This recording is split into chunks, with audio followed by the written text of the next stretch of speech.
Good evening, and welcome to the Board of Mayor and Alderman meeting. This is the City of Fayetteville, Tennessee, December the 9th, 2025.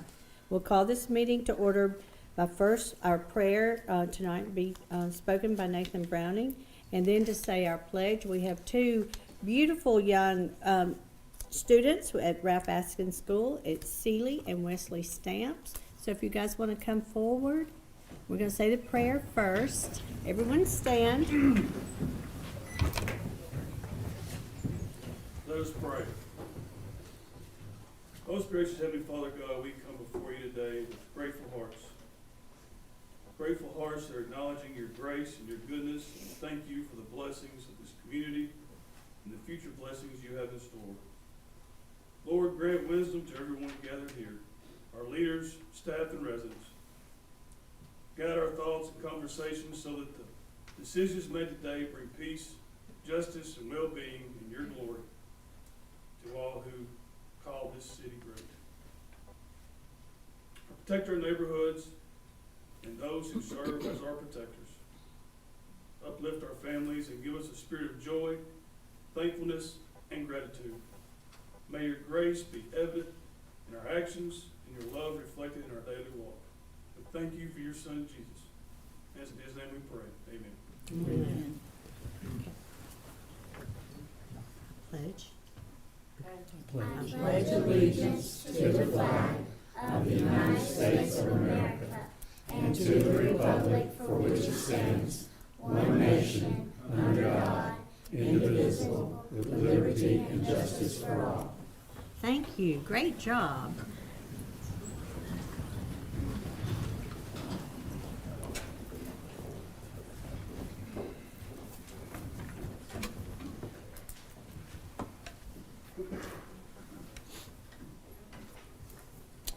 Board, you have been presented with an agenda. It's before you. I will make one note on item 7A. This would be the oath of office from the police department. And with my understanding, we're going to reschedule this at this time due to a conflict of the calendar. Is that correct, Chief Jennings? Yes. Okay. So if you will make note of that. Are there any corrections or additions? These minutes, the agenda will stand as presented with the one note on item 7A. Next, we'll move into the minutes. First, we have the public hearing minutes on the 521 Market Street rezoning. This was November the 12th, 2025. Do I hear a motion for these minutes? So moved. I have a motion, second. Second.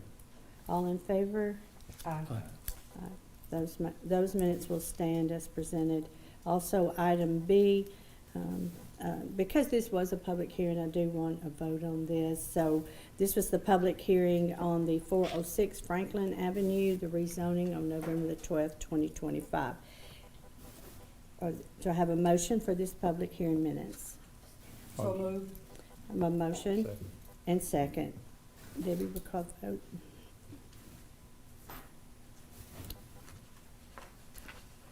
Mr. Alder? Aye. Miss Allen? Aye. Mr. Bradford? Aye. Mr. Keenan? Aye. Mr. Taylor? Aye. Ms. Small? Aye. Okay, those minutes will stand as presented. Also, the minutes for the regular meeting minutes for November the 12th, 2025. Were there any corrections to these minutes? Hearing none, these minutes will stand as presented also.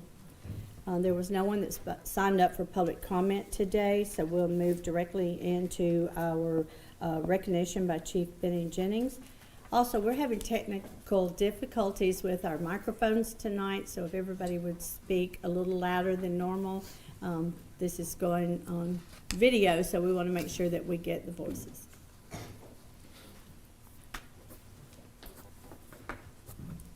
Good evening, Mayor and Board. I'd like to recognize Officer Detective J.T. Maston and Commander Andy Rodriguez.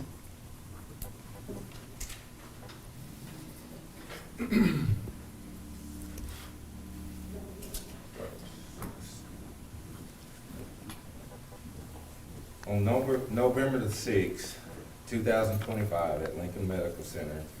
Officers, Commander Rodriguez and Detective Masson were at the Lincoln Regional ER investigating an incident when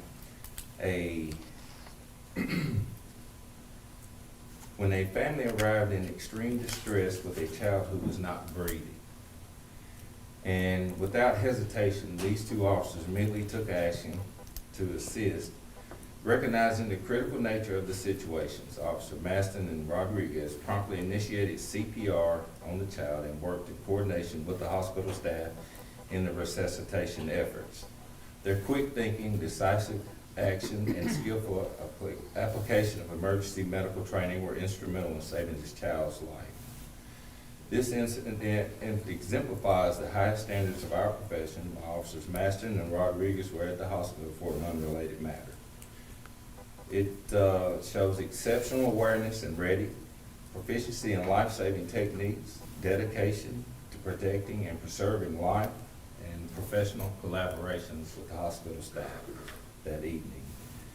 And it demonstrates the core values of our department. And I'd like to recognize these two officers.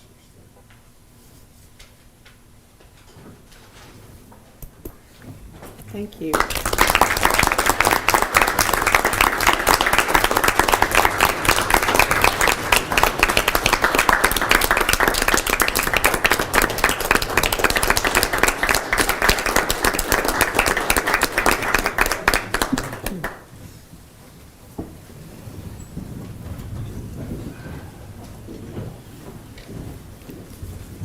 I also have another officer I want to recognize. We actually have three more.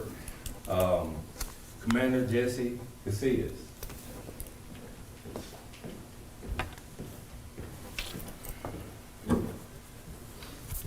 On November the 14th, 2025, while leaving the police department going home for the end of the day in Park City, Commander Casillas was traveling after completing his shift when he became aware of an emergency situation involving an unresponsive female in the parking lot of Pizza Inn in Park City. Learning that the Lincoln County Sheriff's Department's Deputy Miller was responding alone to this critical incident, Commander Casillas immediately made the decision to assist despite being off duty. Upon arrival, Commander Casillas and Deputy Miller found the female unresponsive and immediately initiated CPR. Working together, they performed life-saving measures and continued resuscitation efforts until emergency medical services arrived on the scene and assumed patient care. Commander Casillas' actions on this day exemplify the highest standards of law enforcement and an unwavering commitment. And he is an asset to our department. Thank you.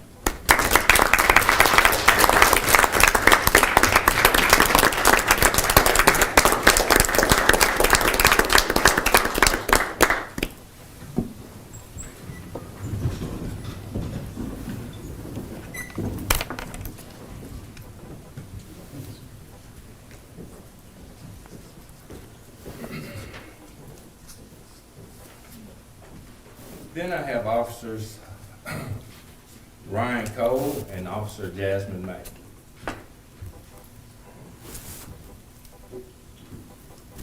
Come up, please.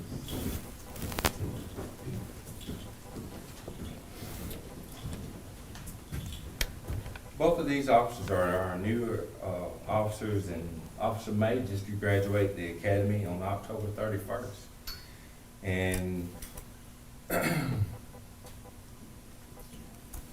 on the 5th of December, they responded to a call involving a gentleman from Arab, Alabama, Mr. Richards. He contacted our department to express his appreciation for the manner in which they handled this situation. Mr. Richards specifically noted that the following correspondence: their exceptional professionalism throughout the interaction, the respect they demonstrated toward him during the call, their calm judgment in handling what he described as an unjustified call, their ability to alleviate what could have been unnecessary stressful situation. And I quote, Mr. Richards stated that their conduct helped alleviate what could have been an unnecessary stressful interaction. And I felt it was important to make you aware of the positive way your officers represent the city. He further noted that their approach reflects well on our leadership, the department, and the community and the city as a whole. He also went on to say that before this interaction, he was thinking about moving to our city, and he's now positive he would like to be a resident of our city because of the interaction he had with these officers. And them just demonstrating our professionalism and pride within the department, I'm going to thank them as well. Thank you.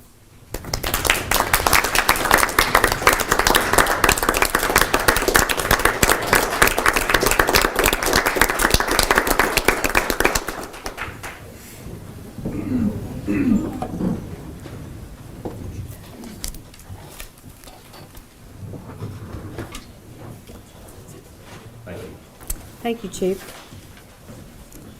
Now we move on to reports. First up, we have CEO Mary Beth Seals from the Huntsville Hospital Lincoln Health Center.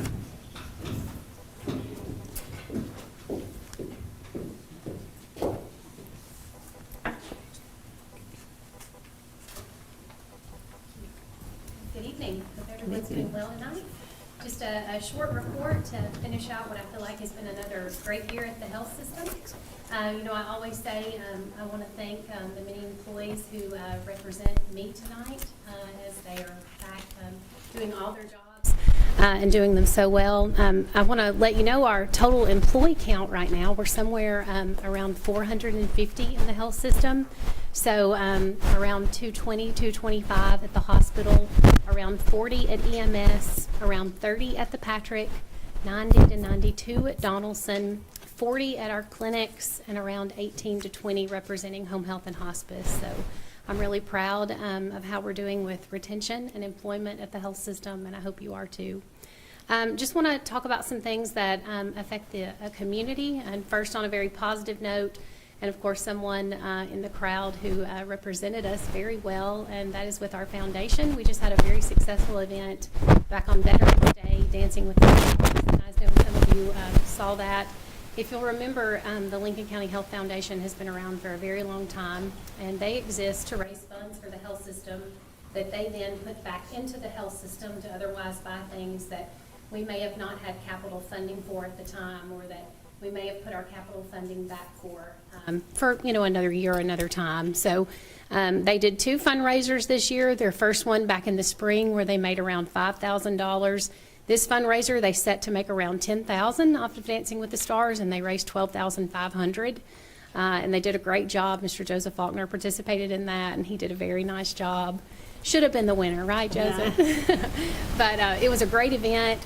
We've all been teasing about, we were in and out in an hour and 10 minutes. We're highly entertained. So I think you'll see them do that in the years to come. But we thank everyone for their support. I also want to say there's a lot of attention right now on our downtown clinic, the Fayetteville Medical Building.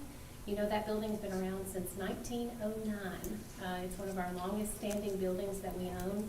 And I'm sure there's a lot of people in the room who have been to the doctor's office there. I went to a pediatrician there as a young person. But we are moving, but we are not closing. Let me go on the record to say that. There's been a lot of attention, some positive, a little negative, because it's scary, right? It's very nostalgic. We've had a downtown presence for a very long time, but it's not a negative thing for us to move. We will be making that building a rural health clinic in the months that follow. So sometime next spring or next summer, we think by early spring, we'll be moving to what used to be the old Ralston McCauley Funeral Home, which where Dr. Morrison is located behind Carter's at Stonebridge. And we felt we could successfully finish renovations in that building and move all of our providers and nurse practitioners and staff to that building and make a really nice clinic for the people who use those providers. So that will be the plan. And our building, of course, is for sale. There's been a lot of talk around that building. I know the city has looked at it, the county's looked at it. I don't know where it's headed, but that's okay. I know if all things will work out the way they're supposed to. But we will be looking to move sometime in the spring or the summer, and we're getting excited about it. It's gonna be beautiful. We will do a grand opening and a tour, and we'll invite you to come enjoy that with us at the time.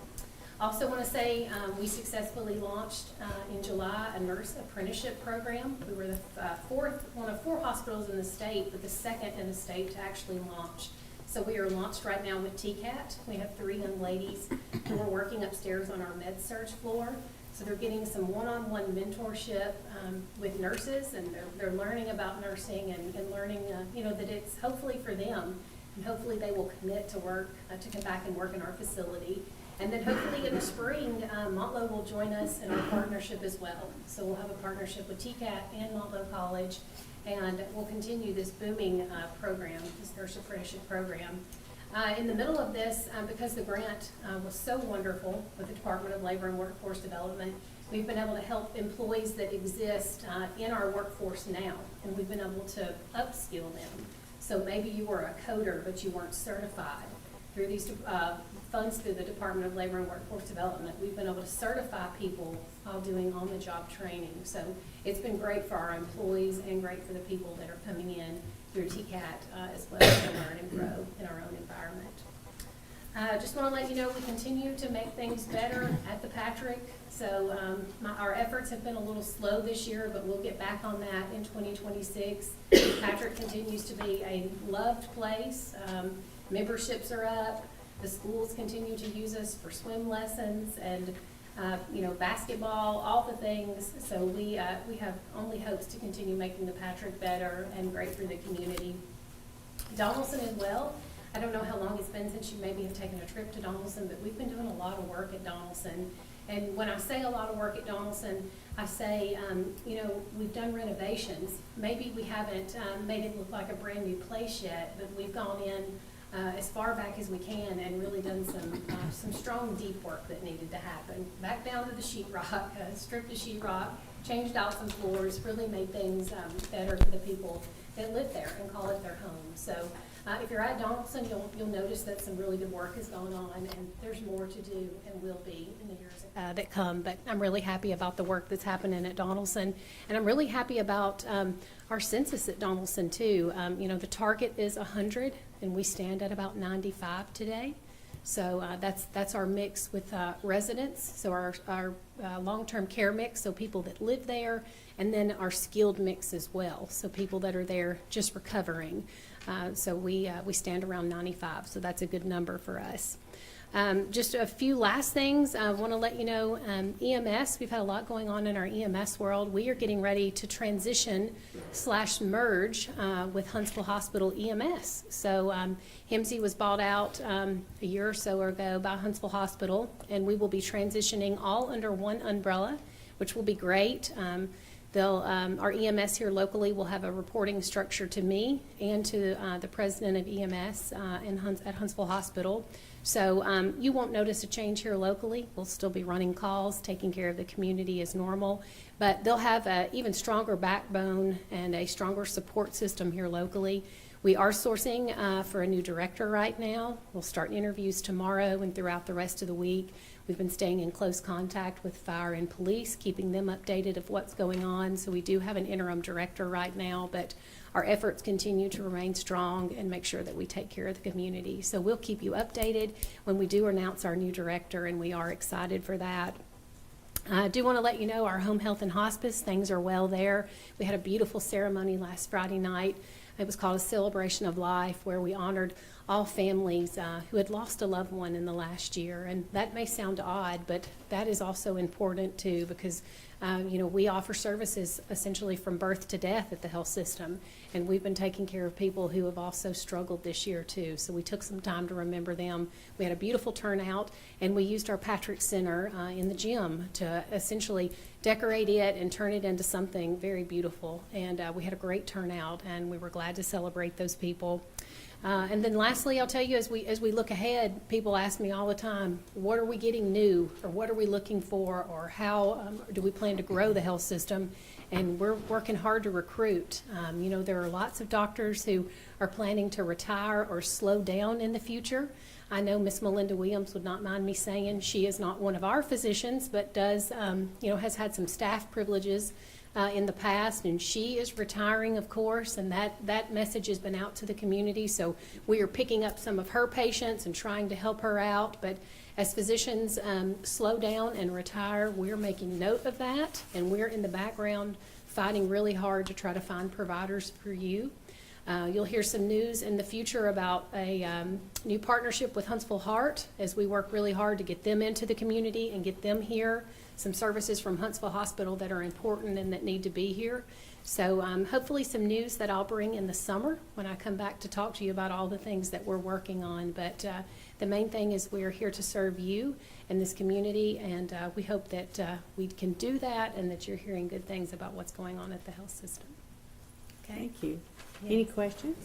I was going to point on, so I know regionally, actually nationally, rural hospitals have really been hit pretty hard. Yes. And it sounds like your partnership with Huntsville Hospital has really allowed you to stay at that top tier level of care.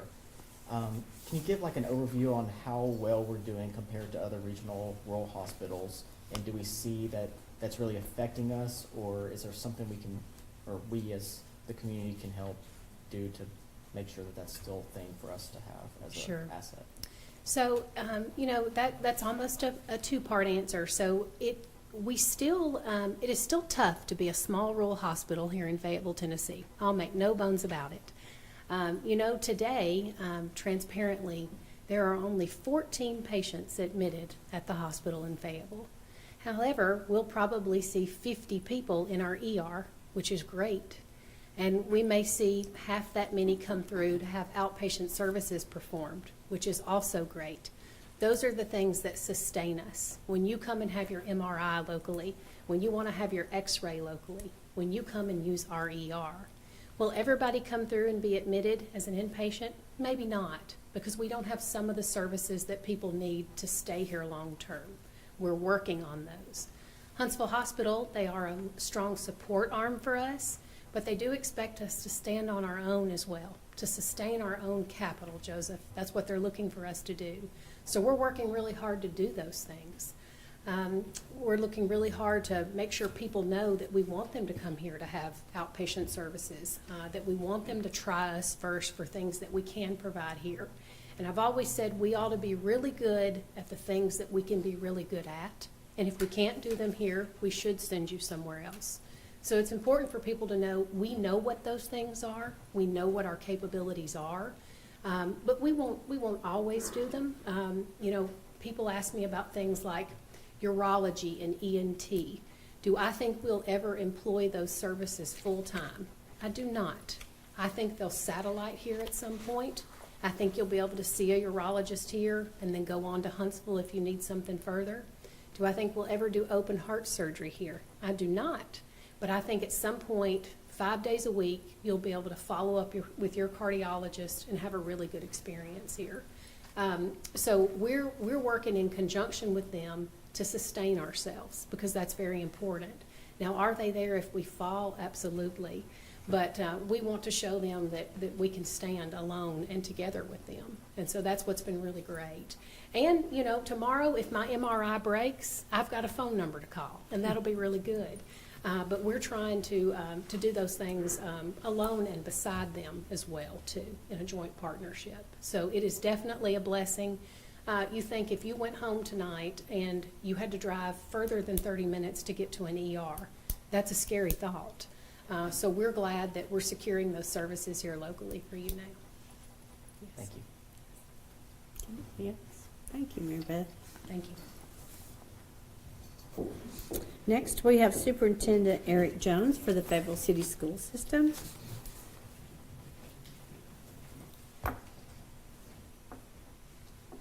Good evening. Thank you all for the opportunity to come and present my report. It's always a pleasure to be able to come before the Board of Mayor and Alderman. Really, I have a very brief report. I want to take an opportunity to proclaim the good news about Ralph Askins School being a reward school. This is an outstanding designation. Obviously, all of you are aware that public schools have different state requirements and different federal requirements that they're expected to meet. These are accountability systems. So as you go through an accountability system, specifically the federal accountability system, there are a number of objective metrics that they use to determine whether or not, the task is being accomplished, that students are being appropriately educated and things of that nature. And ballpark, there's about 140 ways not to do well on it, but there's only one way to do well on it. Ralph Askins did about as well as you can possibly do. So I'm very proud of the work being done there. I want to literally steal a page from the Elk Valley Times, and I'll read kind of a snippet on what the reward schools are recognized when they demonstrate high levels of performance and/or improvement in performance by meeting objectives across performance indicators and student groups. The reward school designation places significant emphasis on performance and improvement across all indicators from the prior school year. So the reward school designation is a big deal. I'm really proud of it. I'm also proud that none of our schools are on any of the lists that would have basically a designation where they would anticipate improvement and provide supports for improvements. Those are very easy to get on. Again, there's a number of ways that you can fall on those lists, and it's not uncommon to happen at all, but none of the Fayetteville City Schools are on any of those lists, and I'm very proud of that. I think that's also highly commendable. So I want to report that to the board. We've got a lot of awesome things going on, including a band concert a little later this evening. So if any of you want to get in the holiday spirit, you can make your way over to the Fayetteville High School Gymnasium, listen to some Christmas music. So that is my report. Or any questions? I think I saw maybe some staffing out for maybe a job breakout. How's your staffing? Does it seem like Okay. That's a great we question. need to beef that up, or how's that? No, staffing's good.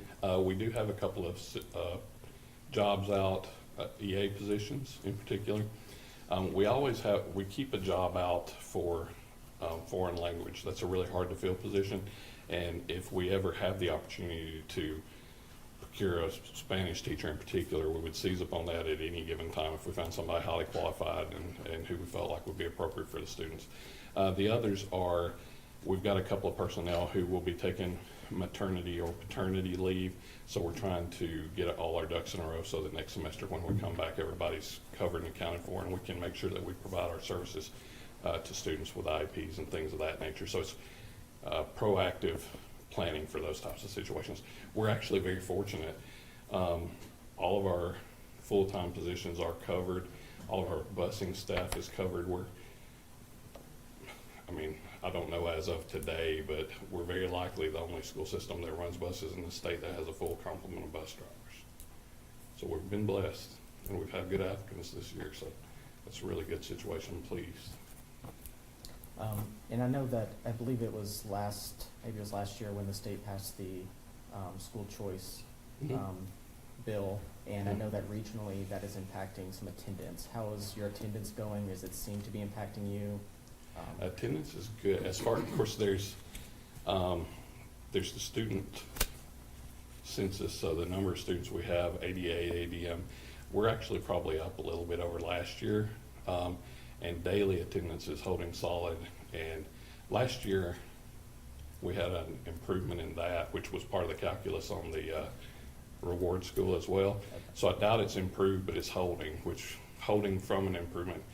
I know all of you are familiar with numbers. Sometimes diminished returns comes into play if you get that a couple of years. So, but we're pleased.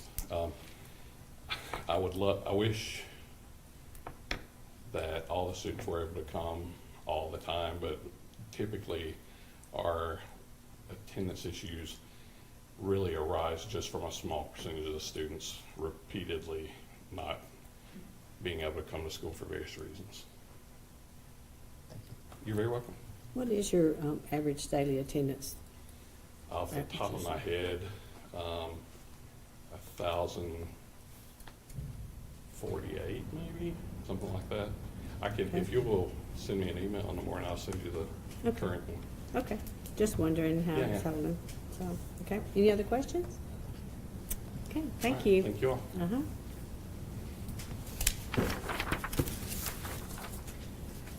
We have no unfinished business, so we'll move into our new business. Item A on the agenda is the fire department toy drive, the roadblock permit. That was held December the 6th, and we just need to approve that permit. I think we need to Send the report. Oh, well, I jumped way ahead. Way ahead. I'm sorry, department heads, we're gonna do the fire department. Thank you, Mayor. For the month of November, the fire department responded to 114 calls of service. This included 1 fire, 91 EMS, 1 hazardous conditions, 3 service calls, 8 good intent, and 10 false alarms. That is our report. Thank you, sir. And now for the police department, Chief Jennings. Thank you, Mayor. Total incidents was 113. There were 64 arrests made. There were 20 traffic crashes. Total of 139 total citations issued. 1,654 police activity events. In our criminal investigations division, we have a total of 474 total cases. 9 of those are new cases open. We closed 6 cases. The CID made 2 arrests, and there was 3 grand jury presentments. We also have a given animal control update. Currently, there are 37 animals in the shelter. 7 have been adopted. There was the call response to 6 calls within the city, and there were 23 in the county. Animals recovered out of those were 6 in the city and 33 out in the county. We had 23 animals transferred out of the shelter. That's my report. Okay, thank you, sir. Moving to the finance department, Director Garner. Yes. Local option sales tax received in November was $349,318. This is an increase of 11.2%. State share sales tax was $76,668. This is an increase of 6.2% over last year. Occupancy tax was $14,019. However, this was a 20.3% decrease over this month last year. That's my report. Thank you. Now to Parks and Recreation Department, Director Browning. Thank you, Mayor. This past weekend was a success with bright lights and festive nights, as well as our annual Christmas parade. I just want to thank all of our 93 participants, street department, police, fire, Jonathan with IT, and especially our Parks and Recreation staff for bringing this past weekend together. Also want to thank Ms. Lucy Carter, Carolyn Denton, and Brett Dye for making it available for those who could not make it out to the parade. And Merry Christmas, and that's my report. Thank you. Okay, I think tonight Kevin Owens will be reporting for the Public Works Department. Thank you, Mayor. Good evening, Board and Mayor. Mr. Williams is out sick today, so he asked me to give this report.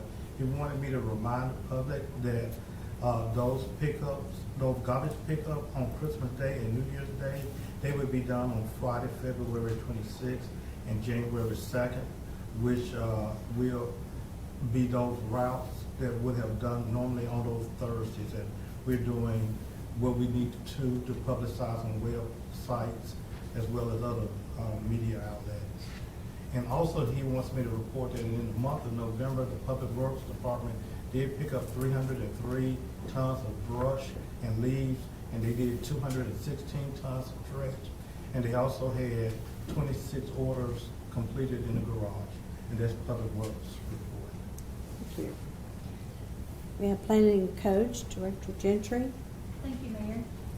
For the month of November, we issued 11 building permits. The total project valuation was $289,637.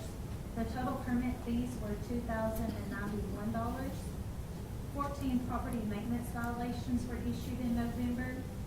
We are in the process of doing some follow-up interviews, which will take place at the beginning of next week. Our goal is to offer the property maintenance inspector position before the Christmas holidays, although they probably won't be certified to begin work until the first week of January. At the November 25th Planning Commission meeting, 2 minor plats were approved, and the site construction plan for a mixed-use development was approved. There will not be a December Planning Commission meeting. and the regular monthly meetings will resume on January 27th, 2026. And that's my report. Thank you. And back to you, Mr. Owens, of the City Administrator's Report. Okay, thank you, Mayor. Okay, Board, hopefully you have received my previous month report, but also just to let everybody know that the building committee, which is made up of Jack and Jill and Debbie, we're working to have a roof assessment and cleaning on this Saturday, December 13th. That's been something that we've been planning on for a while, so we will notify everybody around about that cleaning. We are also working on strategic planning plans that is scheduled for January 31st. We have an important fleet management meeting on Thursday, December 11th, and our finance director has announced that she is retiring in January, so we are full swing recruiting for our next finance director. And that concludes my report unless there's any questions. Any questions? Okay, now we'll move on. There is no unfinished business, and we'll move to our new business. Item A, this is the Fire Department Toy Drive Roadblock Permit. This was held on December the 6th, 2025, so we'll need a motion on this request. Motion to approve. Motion by Alderman Keenan, second. Second. Alderman Alder. Any discussion? Debbie, you call the vote. Mr. Alder? Aye. Ms. Allen? Mr. Bradford? Aye. Mr. Keenan? Aye. Mr. Faulkner? Aye. Ms. Small? That motion carries. Also, we have a permit for open night permit. It was November the 22nd, 2025. We just need a motion to approve this for the record. So moved. Motion by Alderman Allen, second Second. Alderman Keenan. Any discussion on this permit? Debbie, call the vote. Ms. Allen? Aye. Mr. Bradford? Aye. Mr. Keenan? Aye. Mr. Faulkner? Aye. Ms. Small? Mr. Alder? Aye. That motion carries. Item C, this is for ordinance 2025-32. This is for the City of Fayetteville FY26 budget amendment number 7. And you will see on there are 8 sections. Each section is identified in this ordinance. Section 1, it's the police expenditure for an increase of $390. Section 2 is a revenue expenditure adjustment. These were donations that were increased in the Parks and Recreations Department. Also an expenditure adjustment. This is a transfer to animal control expenditure of $15,000. Section 4 is a revenue and expenditure adjustment. The animal control revenue is hereby increased by $31,830. This is to be appropriated to the following general ledger accounts as stated. Also, Section 5, that's an expenditure adjustment. The sanitation fund expenditure is hereby increased by $11,900. Section 6 is an expenditure adjustment. This is the administration expenditure budget is hereby increased by $3,600. And item 7, Section 7 is an expenditure adjustment. The streets expenditure budget is hereby increased by $3,600. And Section 8 is, that is just a total of the, no, that's not. Therefore, it be it resolved by the governing body that it therefore hereby adopts the following changes to the fiscal year 2026 budget. Do I have a motion? Motion to approve. Motion by Alderman Alder, second. Second by Alderman Vice Mayor Bradford. Any discussion? Debbie, call the vote. Mr. Bradford? Aye. Mr. Keenan? Aye. Mr. Faulkner? Aye. Ms. Small? Mr. Alder? Aye. Ms. Allen? That motion carries. Moving to item D, this is ordinance 2025-34. This is the City of Fayetteville Records Retention Policy. The staff has worked very, very hard to come up with a record retention policy. This will be on all records within the city. They are following the state, what is recommended by the Secretary of State. This has been presented through the work session and on to the board here to approve. Do I have a motion? Motion to approve. Second. Motion by Vice Mayor Bradford, second by Alderman Keenan. Is there any questions about this ordinance? Debbie, call. Mr. Keenan? Aye. Mr. Faulkner? Aye. Ms. Small? Mr. Alder? Ms. Allen? Mr. Bradford? Aye. That motion carries. Item E, this is for ordinance 2025-34 to amend the permit fee policy. This came to us from the police department. This is chapter 8 of the municipal code.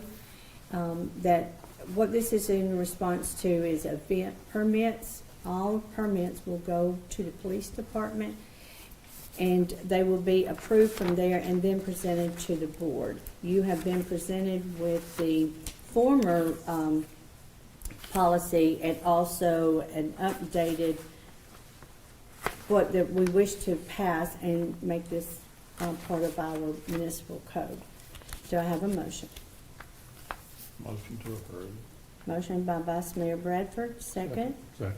Alderman Keenan. Any discussion? Hearing none, Debbie, call a vote. Mr. Faulkner? Aye. Ms. Small? Mr. Alder? Ms. Allen? Mr. Bradford? Aye. Mr. Keenan? Aye. That motion carries. That is all of our business for tonight. And before I adjourn the meeting, I do want to remind everybody, as our city administrator spoke, is garbage pickup for Christmas Day will be picked up the day after if your garbage is on Thursday. The same thing for New Year's Day. It will be the following day. Those dates are December the 26th and January the 2nd. This meeting is adjourned.